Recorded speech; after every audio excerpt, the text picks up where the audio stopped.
اعوذ باللہ من الشیطان الرجیم بسم اللہ الرحمن الرحیم۔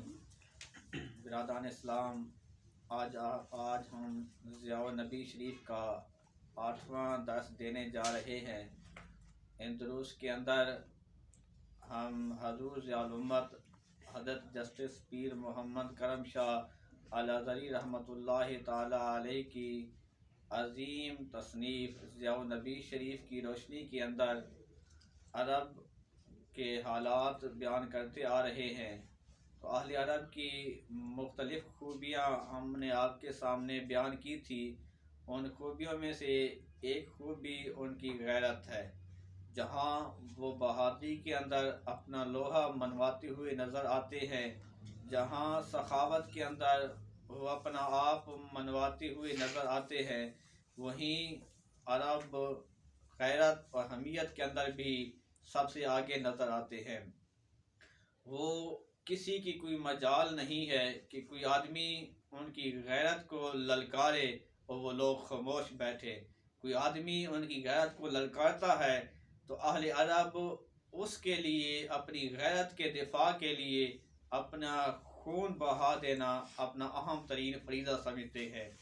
اگر ان کی کسی والدہ کو کوئی سردار کوئی ایسا کام کہہ دے، کوئی ایسی خدمت کہہ دے جو اس کی عزت کے خاطر اس کو کم کر دینے والی ہو، تو وہ عورت اس کے اوپر سیخ پا ہو جاتی ہے، وہ چیختی ہے، چلاتی ہے، وہ اپنے خاندان والوں کو بلاتی ہے۔ اس کے چیخنے اور چلانے کے ساتھ اس کے خاندان کے لوگ، اس کے بھائی، اس کے بیٹے، اس کے خامد تمام جمع ہو جاتے ہیں۔ آنے واحد کے اندر سینکڑوں کی تعداد کے اندر تلواریں لہرانے لگتی ہیں، خون کی ندیاں بہنے لگتی ہیں۔ تو یہ بات انسان کو بتاتی ہے کہ وہ لوگ یہ بتانا چاہتے ہیں کہ اگر تم نے معاشرے کے اندر ترقی کرنی ہے، تم نے معاشرے کے اندر اپنا نام بنانا ہے، تو غیرت جو ہے، غیرت عزت کی حفاظت کرنا تمہارے اوپر لازم و ضروری ہے۔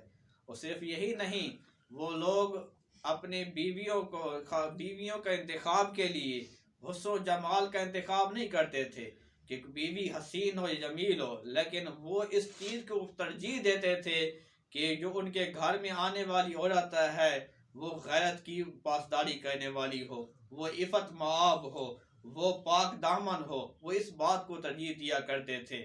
تو اس لیے حضور ضیاء الامت حضرت جسٹس پیر محمد کرم شاہ الازہری رحمۃ اللہ تعالی علیہ آپ فرماتے ہیں کہ وہ لوگ اپنی بیویوں کا جب انتخاب کرتے تھے تو ایسی صفات کی حامل بیویاں لاتے تھے جو اگر کسی سے کم ہو تو لیکن شرافت و عفت میں اس کا معیار بلند ہونا چاہیے، چاہے اس کا رنگ کسی سے کم ہو، یعنی رنگ کے اعتبار سے وہ زیادہ خوبصورت نہ بھی ہو، لیکن عزت اور شرافت کا معیار اس کا بلند ہونا چاہیے۔ حکیم بن سیف جو عہد جاہلیت کے حکماء اور دانشوروں میں ایک ممتاز مقام پر فائز تھا، جس کی دانائی اور عقلمندی سے متاثر ہو کر قصہ نوشیروان نے یہ کہا تھا، لو لم یکن العرب غیرہ لکفا، اگر اہل عرب اس کے بغیر اور کوئی مرد نہ ہوتا تو بھی یہ اس کے لیے کافی تھا۔ یعنی کہ عرب کے اندر کوئی اور دانائی اور حکمت کا حامل شخص نہ بھی ہوتا تو صرف ایک شخص ہی اس کے لیے کافی و شافی تھا۔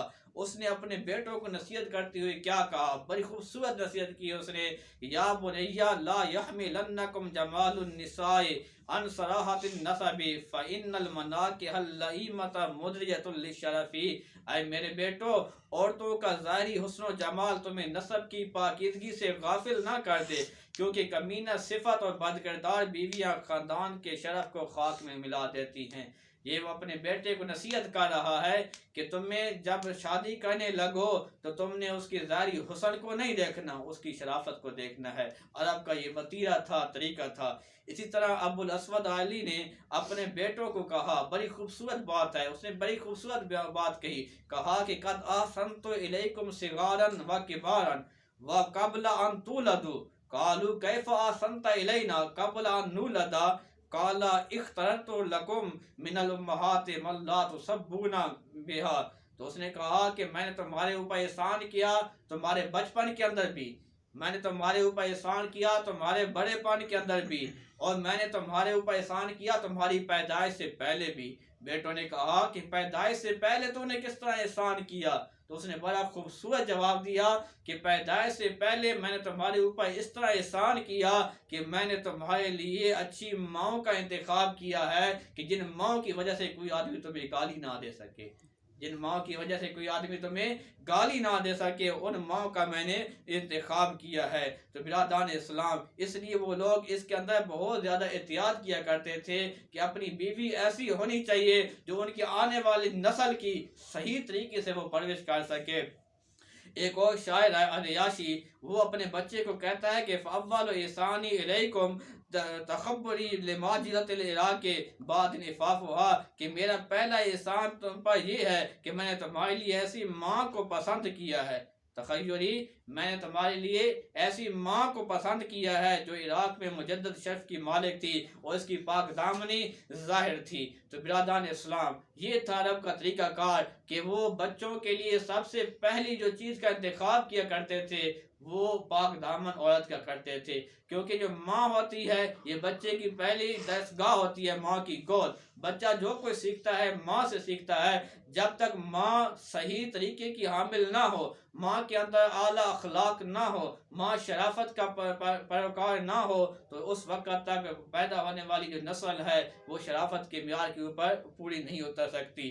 تو اس لیے ان لوگ اس بات کا خاص خیال رکھا کرتے تھے وہ لوگ۔ تو ایک عرب ماں نے اپنی بیٹی کو نصیحت کی، بڑی خوبصورت ہے، آپ اگر اس کو سنیں گے تو آج کی مائیں بھی اگر اس بات کو اپنے پلے میں باندھ لے، شادی سے پہلے اپنی بیٹیوں کو نصیحت کرے۔ آج دیکھو معاشرے کے اندر خاندان خراب ہو جاتے ہیں، خاندان اجڑ جاتے ہیں، اس کی وجہ کیا ہے؟ اس کی وجہ خامد اور بیوی کا آپس میں صحیح طریقے سے رہن سہن نہیں ہے اور گھر سے تربیت صحیح نہیں ہوتی۔ اگر ہر ماں اپنی بیٹی کو رخصتی کے وقت یہ تربیت کر کے بھیجے جو اس عرب عورت نے اپنی بیٹی کو شادی سے پہلے نصیحت کر کے بھیجی، تو بڑی پیاری نصیحت ہے۔ اس نے اس کو کہا کہ اے میری بچی، اگر وصیت کو اس لیے ترک کر دینا روا ہوتا کہ جس کو وصیت کی جا رہی ہے وہ خود عقل مند اور زیرک ہے تو میں تجھے کبھی وصیت نہ کرتی۔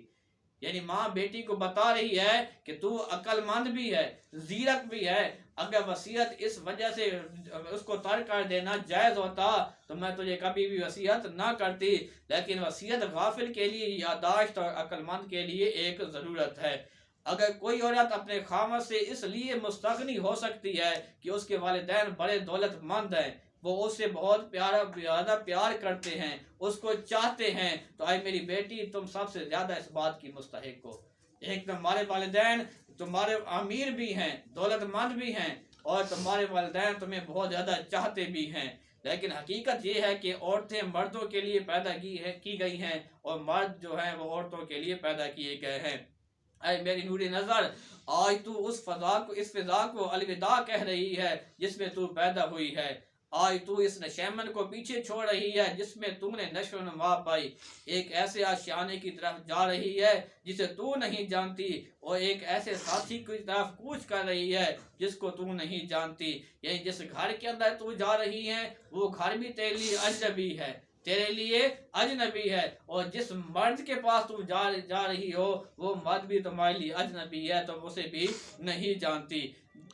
بس وہ تجھے اپنے نکاح میں لینے سے تیرا نگہبان اور مالک بن گیا ہے، تو اس کے لیے فرمانبردار کنیز بن جا۔ بڑی قابل غور بات ہے، فرماتے ہیں ماں بیٹی کو نصیحت کر رہی ہے کہ تو اپنے خامد کے لیے فرمانبردار کنیز بن جا اور تیرا خامد جو ہے تیرا وفادار غلام بن جائے گا۔ یعنی کہ اگر بیوی جو ہے وہ فرمانبردار رہے گی تو یقیناً خامد کی طرف سے بھی اسی طرح آگے سے عمل آئے گا۔ پھر کہتی ہے کہ اے میری لخت جگر، اپنی ماں سے 10 باتیں یاد کر لے، یہ تیرے لیے قیمتی سرمایہ اور مفید یادداشت ثابت ہوگی۔ سنگت کنات سے دائمی بنے گی، سنگت کنات سے دائمی بنے گی، اور باہمی میل جول اس کی بات سننے اور اس کا حکم بجا لانے سے پر مسرت ہوگا۔ کہ جب عورت اپنی خامد کی بات کو سنے گی، جو وہ کام کہے گی اس کے اوپر عمل کرے گی سن کر، پھر جو اس کا گھر کا جو معاشرہ ہے وہ خوشی کے ساتھ آگے کی طرف رواں دواں ہوگا۔ پھر فرماتی ہے کہ جہاں جہاں اس کی نگاہ پڑتی ہے، جہاں جہاں اس کی نگاہ پڑتی ہے ان جگہوں کا خاص خیال رکھ، اور جہاں جہاں کی اس کی ناک سونگھ سکتی ہے اس کے بارے میں محتاط رہے، تاکہ اس کی نگاہ تیرے جسم و لباس کے کسی ایسے حصہ میں نہ پڑے جو بدنما اور غلیظ ہو، اور تجھ سے ایسی بدبو نہ ہو، بدبو نہ آئے جس کی وجہ سے اس کو ناپسند ہو۔ اس بات کا آئے میری بیٹی خاص خیال رکھنا۔ یعنی وہ اپنی بیٹی کو یہ نصیحت کر رہی ہے کہ تم جب وہاں جا رہی ہو تمہارا ظاہر بھی صاف ستھرا ہونا چاہیے، تمہارا باطن بھی صاف ستھرا ہونا چاہیے۔ پھر فرماتی ہے سرما حسن کی افزائش کا بہترین ذریعہ ہے، اور پانی کو شدہ خوشبو سے بہت زیادہ پاکیزہ ہے، کہ تم نے صاف ستھرا رہنا ہے، آنکھوں کے اندر سرما ڈالنا ہے، کیونکہ سرما انسان کے حسن کے اندر اضافہ کر دیتا ہے۔ اس کے کھانے کے وقت کا خاص خیال رکھنا۔ یہ اپنی بیٹی کو نصیحت کر رہی ہے کہ اپنے خامند کے کھانے کا خاص خیال رکھنا وقت کا، اور جب وہ سوئے تو اس کے آرام میں مخل نہ ہونا۔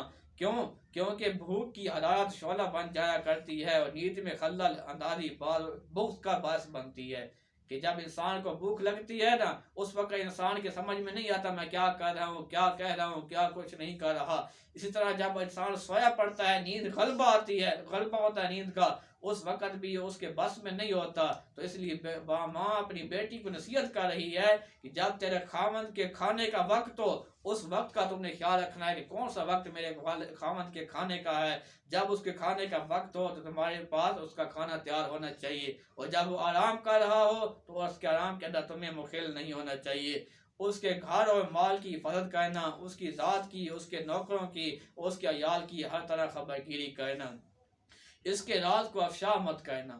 اگر خامند کا کوئی راز ہے، کوئی اس کی پوشیدہ بات ہے، اس کو لوگوں کے سامنے بیان نہ کرنا، اس کی نافرمانی مت کرنا۔ اگر تو اس کے راز کو فاش کر دے گی تو اس کے غدر سے محفوظ نہیں رہ سکے گی، اور اگر تو اس کے حکم کی نافرمانی کرے گی تو اس کے سینہ میں تیرے بارے میں غیظ و غضب پایا جائے گا۔ یعنی کہ اگر تو اس کو خوش نہیں رکھ سکے گی تو یقیناً اس کے دل کے اندر جو ہے محبت پیدا نہیں ہوگی، بلکہ غصہ ہی پیدا ہوگا۔ جب وہ غمزدہ اور افسردہ ہو تو خوشی کے اظہار سے اجتناب کرنا، خوشی کے اظہار سے اجتناب کرنا۔ جب وہ شاداں و فرحاں ہو تو اس کے سامنے منہ بسور کر مت بیٹھ جانا۔ پہلی خصلت آداب زوجیت کی ادائیگی میں کوتاہی ہے، اور دوسری خصلت دل کو مقدر کر دینے والی ہے، دل کو مقدر یعنی دل کو گدلا کر دینے والی ہے۔ جتنا تم سے ہو سکے اس کی تعظیم بجا لینا، یعنی جو جتنا تم کر سکتی ہو اپنے خامد کا ادب و احترام کرنا، اسی قدر تمہارے وہ احترام کرے گا۔ میں نے پہلے کہا تھا نا کہ دونوں طرح سے جب معاملات ٹھیک ہوتے ہیں تو گھر کے اندر خوشگواری پیدا ہوتی ہے۔ جس قدر تم اس کی ہم نوار ہوگی اتنی قدر وہ تمہیں اپنا رفیق یاد بنائے رکھے گا۔ تو برادران اسلام، اس ماں نے بڑی خوبصورت نصیحتیں کی ہیں، اور جو سب سے آخری نصیحتوں میں سے ہے کہ اچھی طرح جان لو تم جس چیز کو پسند کرتی ہو اسے وہ نہیں پا سکتی، جس چیز کو تم پسند کرتی ہو اسے نہیں پا سکتی جب تک تم اس کی رضا کو اپنی رضا پر، اس کی خواہش کو اپنی خواہش پر ترجیح نہ دو۔ یعنی تم اپنی خواہش کو پیچھے رکھو، اپنے خامند کی خواہش کو آگے رکھو گی تو تب تم صحیح خوشی حاصل کر سکتی ہو۔ اے بیٹی، اللہ تعالیٰ تیرا بھلا کرے۔ تو جب یہ ماں ایسی نصیحتیں کر کے بھیجتی ہیں تو کہتی ہے کہ اس ماں نے جب اپنی بچی کو یہ نصیحتیں کی تھی، پھر اس بچی نے نصیحتوں کو پکڑ کر اس پر عمل کیا تھا تو اس کے گھر کا ماحول بڑا خوبصورت گزرا تھا۔ کہتے ہیں کہ اس کی نسل سے یمن کے 7 بادشاہ پیدا ہوئے تھے، اس کی نسل سے یمن کے 7 بادشاہ پیدا ہوئے تھے۔ تو برادران اسلام، آج ہمارے لیے بھی یہ نصیحت ہمارے معاشرے کے لیے بڑی پر اثر ہے، اثر انگیز ہے۔ اگر آج کی مائیں بھی اس نصیحت کو پکڑ کر اپنی بیٹیوں کو نصیحت کریں، یقیناً ہمارے معاشرے کے اندر جو فسادات ہو رہے ہیں، آئے روز گھروں کے اندر جھگڑے ہوتے ہیں، یقیناً وہ ختم ہو جائیں گے۔ اللہ تبارک و تعالیٰ کی بارگاہ میں دعا ہے خلاق عالم ہمیں حضور علیہ الصلوۃ والسلام کی سیرت پر عمل کرنے کی توفیق عطا فرمائے۔ وآخر دعوانا الحمدللہ رب العالمین۔